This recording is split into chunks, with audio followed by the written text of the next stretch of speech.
Hello everybody, this is ManuS and welcome back to another Legends of Runeterra patch notes review. The patch notes for 0.9.0 are here and there's a lot to talk about, but before we do, you know the drill. Hit the subscribe button down below and turn on the notification icon to not miss out on future content like deck techs and so on. Alright, and now let's take a look. So first off, I'll talk a bit about their design philosophy and the future structure.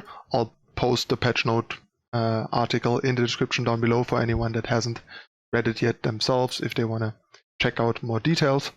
But basically, once they get into the seasonal mindset post beta, the structure looks something like a new set of cards released, a first balance patch, mostly medium-sized number changes,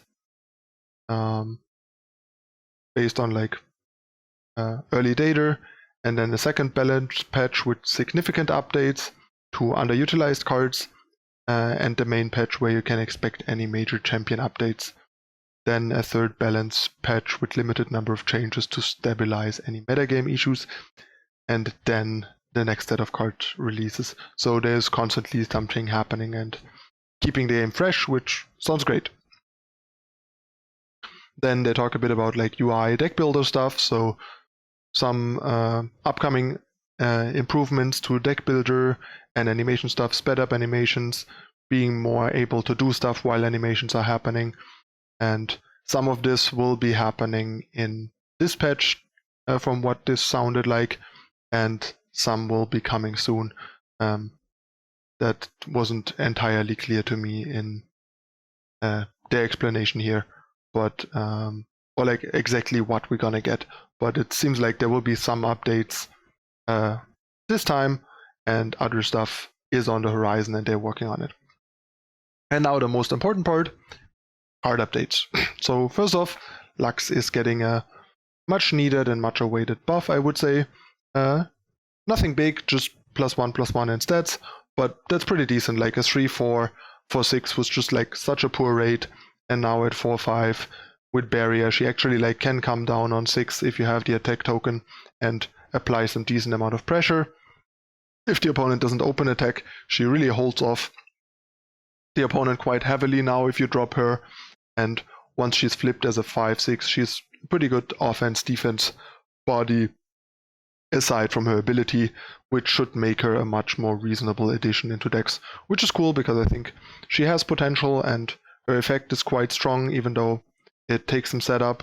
But there have been experiments from people like Raptor in Heimerdinger decks where she fits in really well because 2/3 cost spells for Heimerdinger make a Lux flip and make one final spark, so there's a lot of synergy potential there.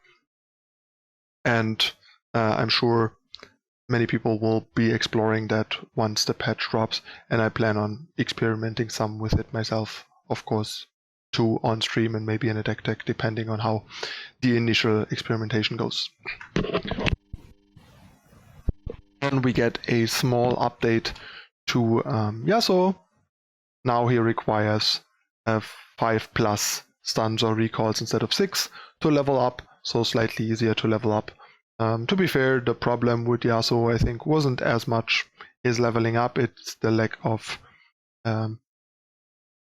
good enough constructed level support cards to make use of him, and also the fact that a lot of cards in the Yasuo deck are really good when you have Yasuo, and pretty underwhelming when you don't have Yasuo. So seems like quite a marginal change, but once Yasuo becomes relevant, this is certainly a nice addition, but I doubt it will change too much about his relevance. Basically what they said here is like, while testing Ionia changes internally, we found that Yasuo was catching collateral damage from changes aimed at elusive and hand buff decks. Inspiring Mentor was one of the best cards to utilize while leveling up Yasuo, and together with Deny would provide pivotal protection, extra important when heavily building around Yasuo, like I mentioned.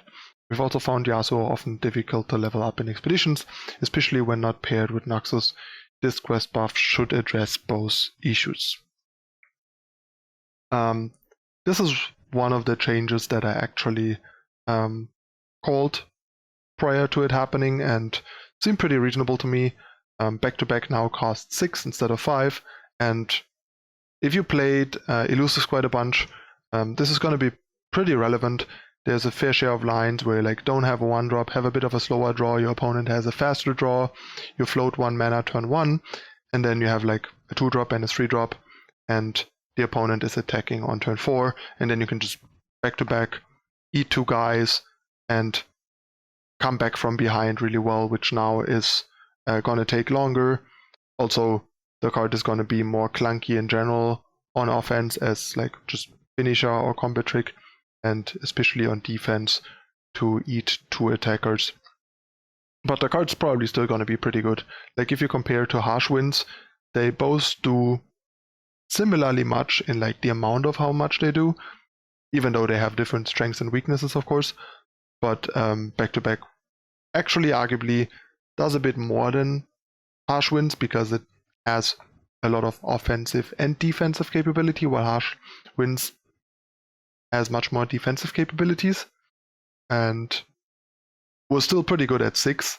So it makes a lot of sense to put back-to-back 2/6 just like Harsh Winds, and expect it to still be a playable card. But yeah, much less of an auto-inclusion, much less of a 3-off, and a very big nerf, arguably, to Demacia-based elusives.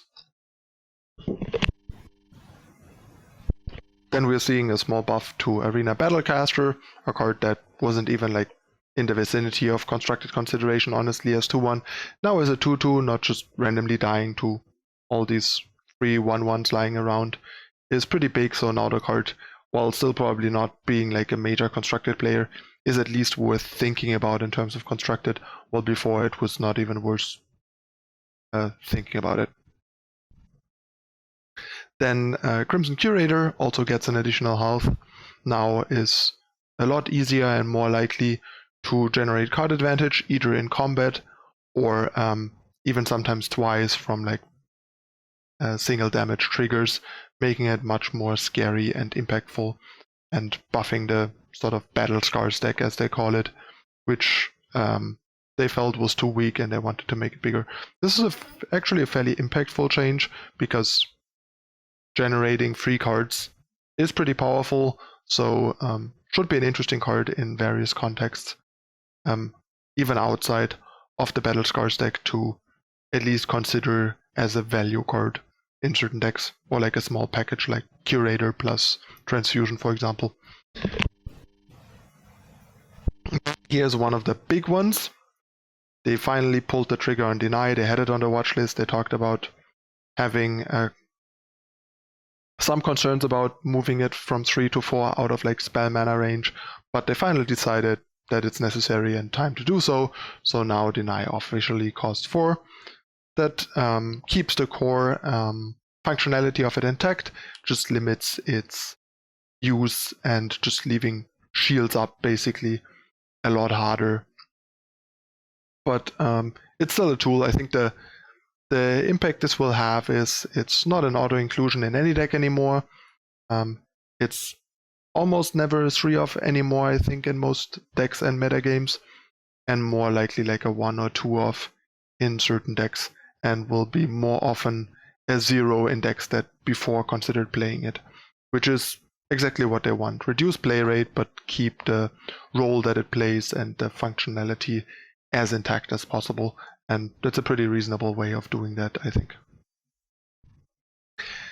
Here is another change aimed at elusives without actually touching the elusives themselves.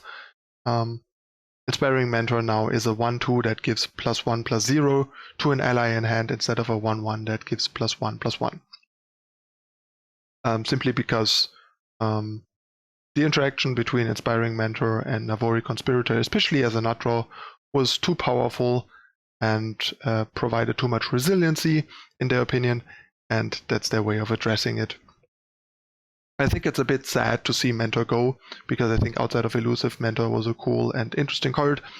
stuff like mentioned earlier with Yasuo and so on, and just generally giving you nice positioning options. But together with the evasion keyword from elusives and how well the buff scaled with them, they decided that it's just too dangerous to have around in that form, and that's the mentor we got. It at least still keeps the core play pattern of the card intact, while some of its core functionality is gone now, with buffing certain cards out of certain ranges, like buffing your Zed out of Mystic Shot range and stuff like that. I expect the play rate of this card to go down a lot. Ironically though, its play rate probably will be affected the least in elusives, between being so good for Conspirator to be actually a 2-drop and power still mattering a lot more in a deck with evasion than elsewhere. So elusives will still run 3 of these. The deck will just be more fragile for it though, which is the main purpose of this change. To make up for this, we get a buff to Jewel Protector to keep the whole hand buff theme at a similar power level as before. Instead of a 5-cost 3/3, it's now a 5-cost 4/4. At 5-cost 3/3, I felt the card was quite weak and not particularly reasonable.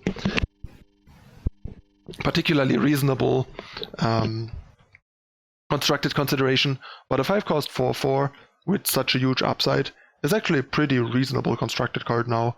Not sure what I would want to do with this, but there are certainly interesting options and directions you could go with it, and it's a card that's much more worth exploring with this change, I think, because it's a much lower cost to have it in your deck and an overall much higher power level on all fronts.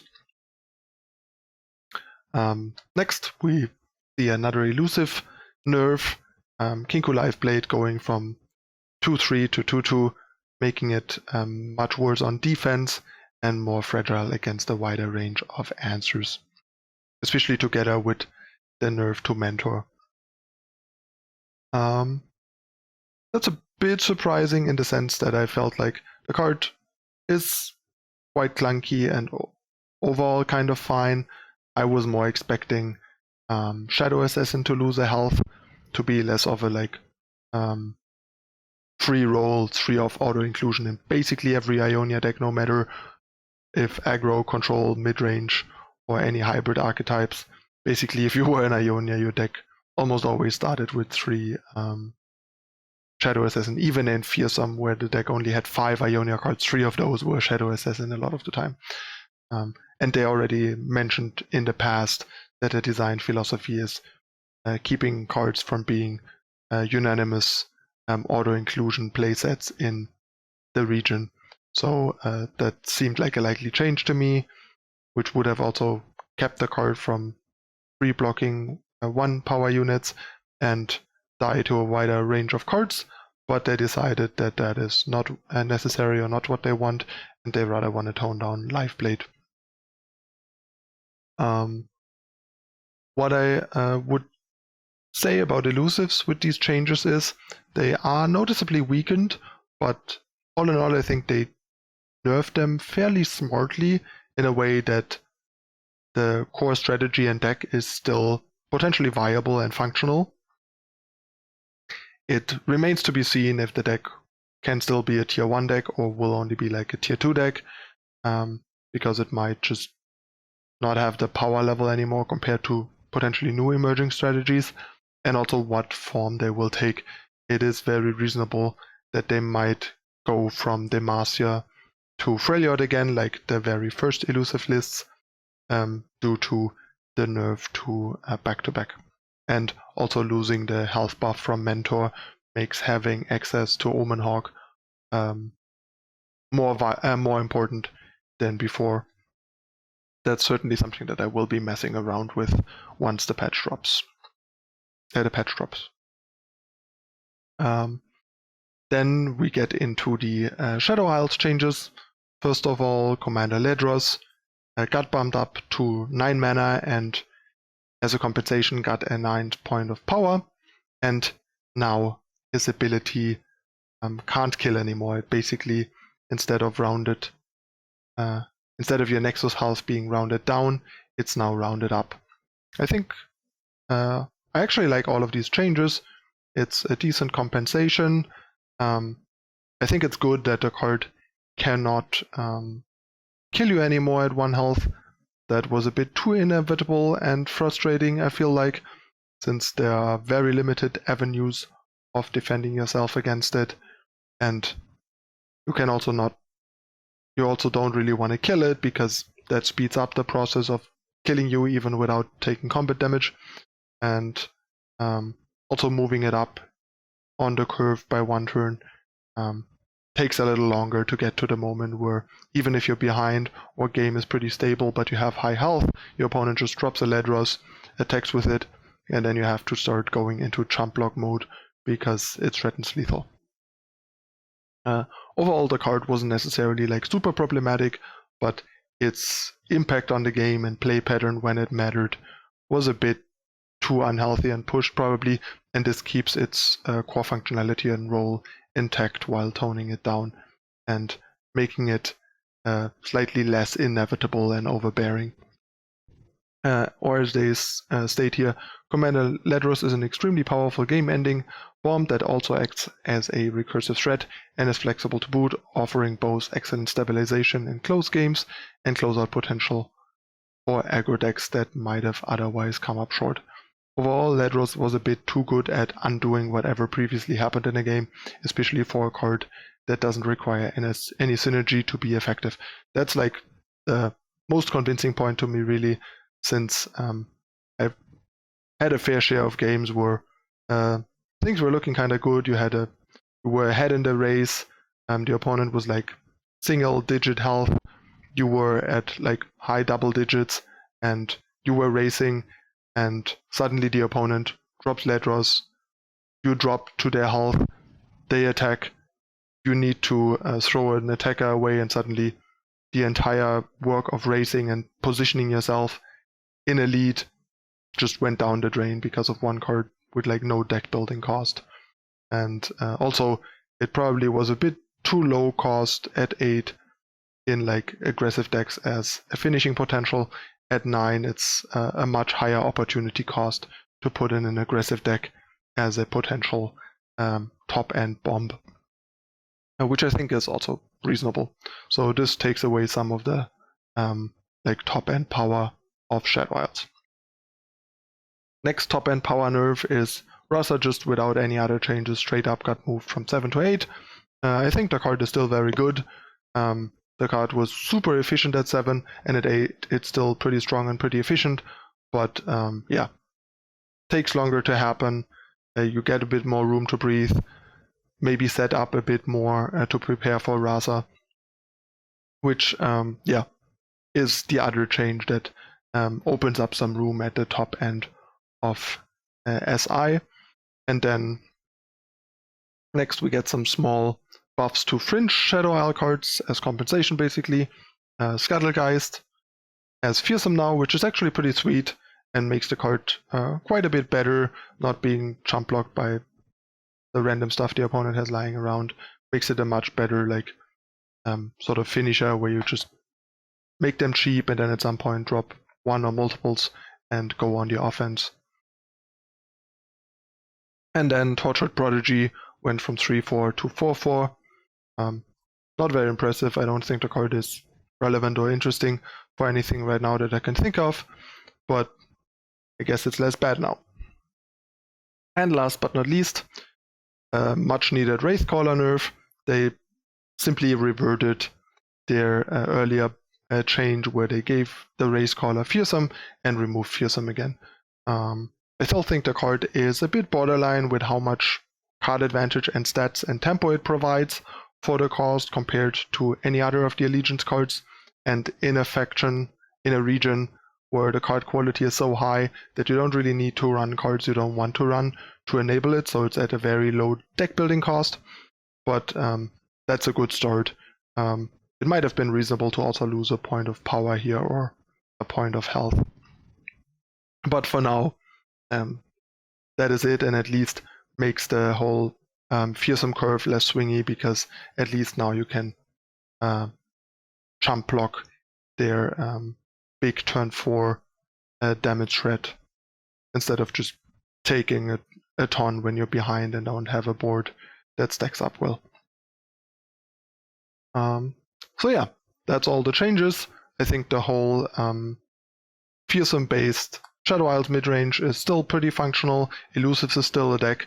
How strong they are going to be, and if they might even fall out of favor in favor of strategies that haven't been touched by this, and get some breathing room from the nerfs to these strategies, has to be seen, but both of these still remain viable for now, I think, and even retain a decent amount of tier 1 potential, and at least tier 2 potential, I would say. So we'll have to wait and see how these changes will affect things. They will certainly lower the play rate of both archetypes and also the win rate, which is ideal. But I think they did a pretty good job with most of these changes, in the sense that they didn't like over nerf and just ruin cards. They carefully retuned and readjusted various tools in a way that still keeps them constructed level power and viability, which is ideal. It's always a shame, I think, if nerfs lead to a card just turning into a non-card for constructed, because it just goes from too good to too bad. Anyway, their watch list that they usually give us still contains the keyword fearsome and the fearsome cards as a whole. So they're gonna monitor it, just like Elusive, to see how things shake up now with these changes, and might take further action if necessary. And they also want to keep an eye on control decks and control duels, because they nerfed a fair share of aggressive proactive things with this patch, and they are gonna keep an eye on how this positively impacts control strategies that haven't been affected by this, and if they turn out to become too strong and dominant with these changes, they will take action on these too. Then there are some clarity changes, which is nice, like now there's an indicator whether or not a play ability actually goes on the stack and gives you time, gives you a window to respond or not. I really like that change. Before, you basically had to learn everything a card and know whether or not it's an effect that happens right away or not. So then changes to Expedition, like a couple of archetype and bundle changes here. You can check them out in detail in the description below. Then some XP changes. They removed they removed a bunch of XP per end of trial win. As a total on 7 wins, that's 500 XP less, which is quite a bunch. But as a compensation, we finally get better constructed XP, which I really like. That makes the XP more balanced and doesn't put like the grow of the XP in Expedition. So if you're not a fan of Expedition, of Limited, and prefer to play constructed, you are not losing out on as much XP anymore, because it's more balanced between the two modes, which I really like. So we're getting a fair share of extra XP in constructed. The breakdown is here. I'm not gonna like talk through each breakdown. You can just look it up. But basically the most important change here is now from 30 wins onward, we still get 100 XP instead of 0. So no more punishment for playing the game after 30 wins. If you want to grind hardcore all day, you still get 100 XP per win indefinitely, it seems, which is great, and that's what I was wishing for. I would have even like may do with like 25 on the old system or anything. At least just getting something so it doesn't feel like you're kind of playing for nothing past the 30 wins. And now we even get 100 XP, which is great. So really loving these changes. They also adjusted friend challenge XP gain and quest impact because there was abuse potential and people did abuse that. And they clearly don't like that. Then they changed the 6-win rewards in Expedition because they were like kind of too low and frustrating. The gap between 6 and 7 was really high. It was only like a third of the entry, which is pretty low for 6 out of 7 wins. So now instead of 1,000 shards, you get 1,500 shards. But what I don't like is that they take those 500 shards straight out of the 7 wins. So you don't actually get more. I think they could have made it like 1,500 shards on 6 wins and keep the 7 wins the way they are. But I guess it is what it is. At least now it's less punishing if you lose a close 7th game, which is nice. But it's still unfortunate that 7 wins now just breaks even, basically. Then we get some more FPS options and just some miscellaneous stuff and bug fixes that you can once again check out in detail in the with the link in the description down below. All right, lots of cool things here. The recent rise of PNZ decks, Ezreal and Heimerdinger alike, is probably only going to increase with these changes, since both of those decks didn't have the easiest time, especially against Fearsome, and with them weakened and having more trump block potential and stuff, and less top end power or slower top end, means an indirect bump to those.